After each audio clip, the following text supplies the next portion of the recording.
How excited are you about tomorrow night in terms of Europa League qualifier and that full house at Celtic Park? Yeah, brilliant.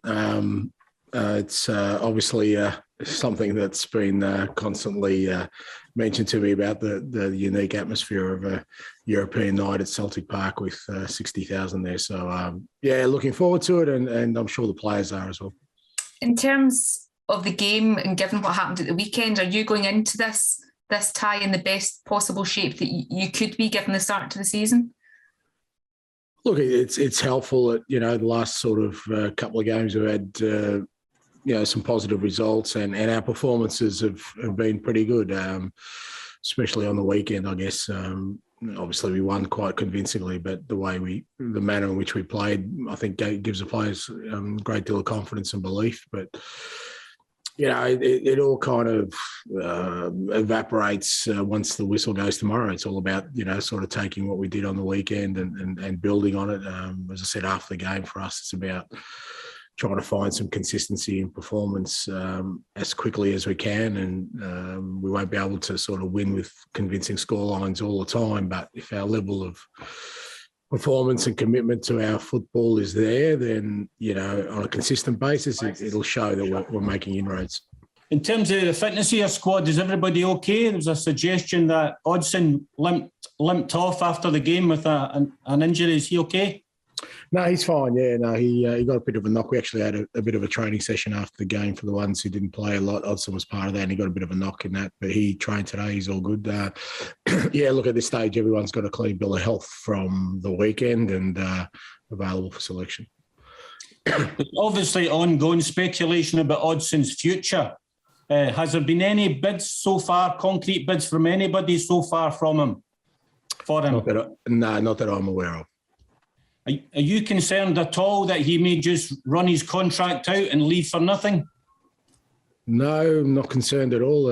If it means, if that means he stays here and he contributes, then that so be it. But again, that's stuff that I'm not really spending too much time thinking about.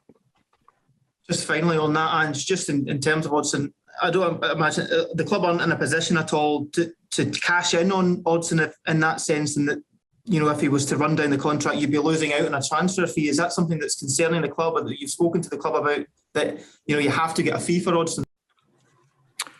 Oh, I think you're right in saying that, that's a club concern rather than my concern right now. I've been at pains to say that there are certain things that are out of my control that are just not going to waste time during this period anyway, when it's really hectic. Spending too much time and energy thinking about it. My total focus is on sort of getting the team ready for these games, playing our football, which is not easy and needs, a lot of attention from me and the staff, and also working on bringing players in. Outgoings, I've left totally to other people. So that's other people's concerns. You're probably right. There is a concern there around cashing him in, but there are probably questions for other people. Go on, we're our weekly question on recruits incoming then. Any further forward on numbers? Could we expect any before the weekend, or is it?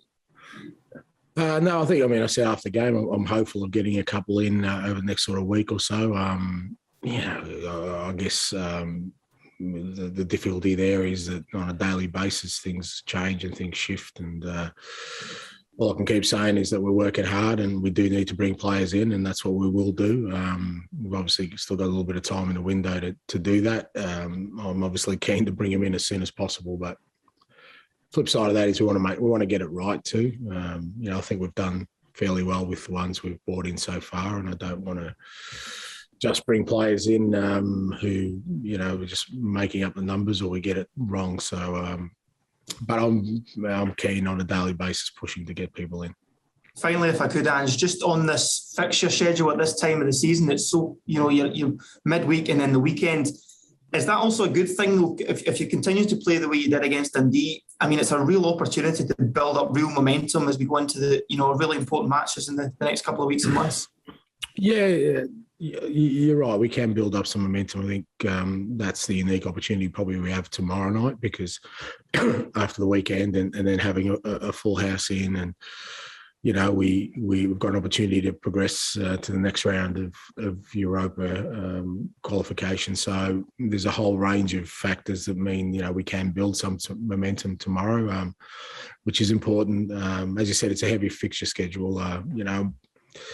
At the same time, that's why I'm so eager to get players in, because we're really leaning on a core group of players at the moment. And I think you can only do that so far.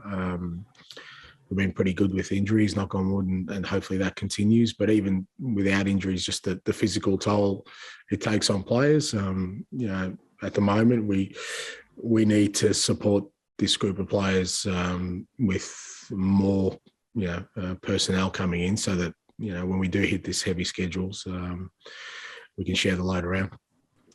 Ange, it was confirmed by the club yesterday that the former manager Gordon Strachan's going to come in to act as a consultant, albeit it's away from the first team. Were you spoken to just to make sure you were comfortable with that? Because some managers might not like another manager coming in. Yeah, I reckon that falls around the remit of not in my world right now. I've met Gordon, and he's a very passionate football person, which I kind of like, and the information I've had is that he's we're keen to tap into his knowledge as a club in terms of some of the structures around the club, particularly around the academy and the women's football. So which I think is stuff that's really important infrastructure wise, but again, how much that comes on my radar at the moment. You've asked me the question, I've answered it. That's probably the first time I've thought about it. Fair enough. And just, you mentioned on the recruitment front there, the need to get bodies in. How satisfied have you been with the work overall? Because you've been working to such a tight schedule, there's so many different constrictions, but you have brought quite a variety of players in from a variety of areas, and on face value, some seem to have hit the ground running. Yeah, look, I think we've done pretty well considering the way we've thrown players in. I mean, it's really difficult when you're bringing a new signing, because particularly when you're bringing them, as you said, from different parts of the world and into this environment, into an environment where there are a lot of changes. Usually the probably correct methodology is to ease them in, but we're just throwing them in, literally after one training session, whether that's Liel or Carl Starfelt or Kyogo or even Joe Hart. Didn't even have a training session, I don't think. So with all those factors, I think the boys have done tremendously well to cope with that and keep sort of a level of performance. And to be fair, that the rest of the squad has sort of welcomed them in and tried to sort of make them feel as comfortable as possible. But it's not the ideal scenario, no doubt about that. But that's the situation we're in, and we'll probably need to continue to do that through this transfer window. And focusing on the players that you've got at the club there, we're seeing a sort of resurgence of Anthony Ralston. Right back is a position that you've said you might like a few more options in, but it must give you confidence when you see Anthony so receptive to your style and how you want the team to play. Yeah, he's been great. Again, I guess whenever time a new manager comes in, I think all the players probably feel is, okay, I've got to sort of present myself in the best possible way if I want to be part of it. And sort of what's happened in the past almost becomes irrelevant. And since I've come, Anthony's been, he's working really hard at training. He really wants to understand the role. The role's a little bit different from what he's used to, but he's been great in it. And every game, he's sort of improving, getting a better understanding. But he's literally the only right back we've got at the club. And, when you're talking about, depth and you're talking about sharing the load, I mean, he's one that, we're kind of throwing him out there all the time without any sort of rest, which is relishing, but we've just got to be careful about that. And that's why I'm still keen to bring in another player who can play in that position. And in terms of tomorrow night, that 4-2 scoreline will obviously, breed some confidence there. Is it just a case of keeping any complacency at bay and playing with the same intent that we've seen in the last couple of games? Yeah, I doubt there would be any complacency. I reckon when they walk out and see the 60,000, anyone who's feeling a bit complacent will get snapped out of it pretty quickly. But I doubt that's the case. I think, the players, we understand where we're at. When we sort of didn't win in the first couple of games, I mean, we didn't beat Hearts and we lost to Michelin in the tie. I still felt our performances were okay, so we didn't get too down. And at the same time, the last two results haven't meant we got too far ahead of ourselves. Like I said, we're still in the growth stage of, embedding in our principles and getting the players to really believe in them. And I think tomorrow night's a great opportunity for us to progress that. And there's certainly no complacency in the way we're preparing for the game, and certainly I haven't sensed any complacency in anyone in the camp because we just can't afford to have too many missteps in this early part of the season. We want to try and hopefully keep developing our football, and you'd like to think there'd never be any complacency, but there'd be no reason for it to be there now. Hi, Ange. Gordon Strachan, we mentioned earlier, coming in as a consultant, not technical director or director of football. Do you need one?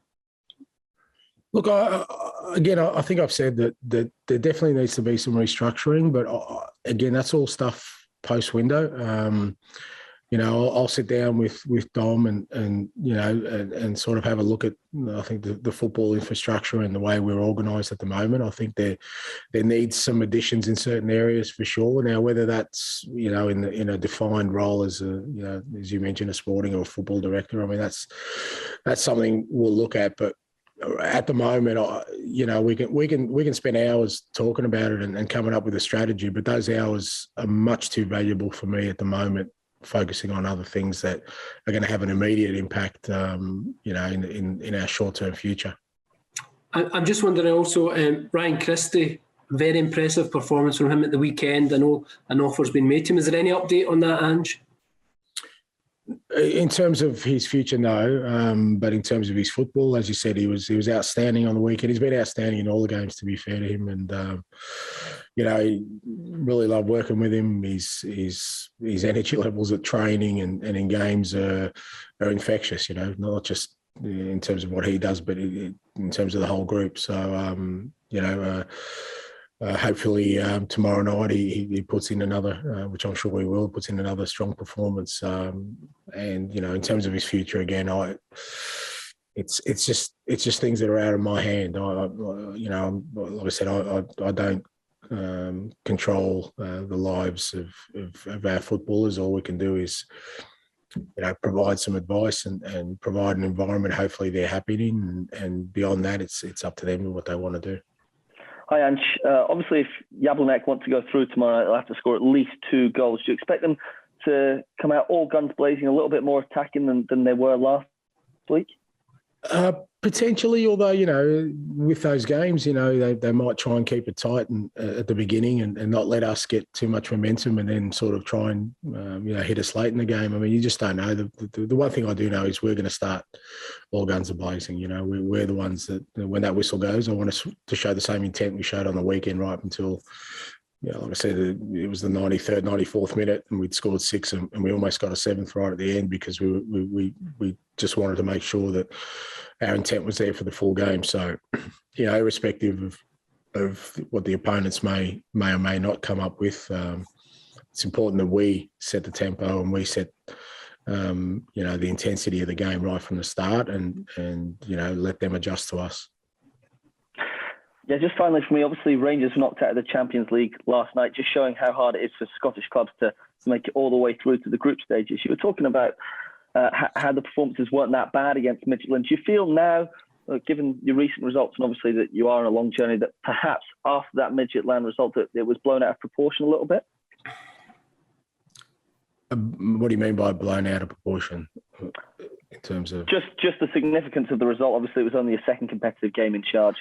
Yeah. Look, I mean, I can't, I can't regulate other people's sort of assessments of what's happening. Some people saw it,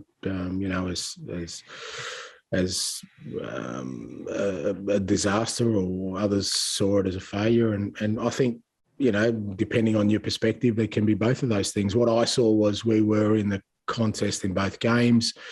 In the big moments, we let ourselves down, both in the first leg and the second leg, and that cost us qualification in the end. I don't think there was a massive difference in the performances of the two teams. If anything, I think we outplayed them, particularly in the first game. So, but from our perspective, what we felt about it was we were disappointed. We we didn't progress. We thought it was an opportunity lost rather than us not being up to the task, which I think would have been harder to deal with. Because that meant you've got a lot of work to do. We were disappointed because we missed an opportunity, I thought, to progress. So that was our assessment of it. The overall picture, again, about where we are in our development as a team. I mean, that's that's stuff that we've got to sort of charter internally. Externally, we can't expect people to run to our agenda. People are just going to judge results and performances as they see them. It's up to us to make sure that we stay disciplined in the way we go about things.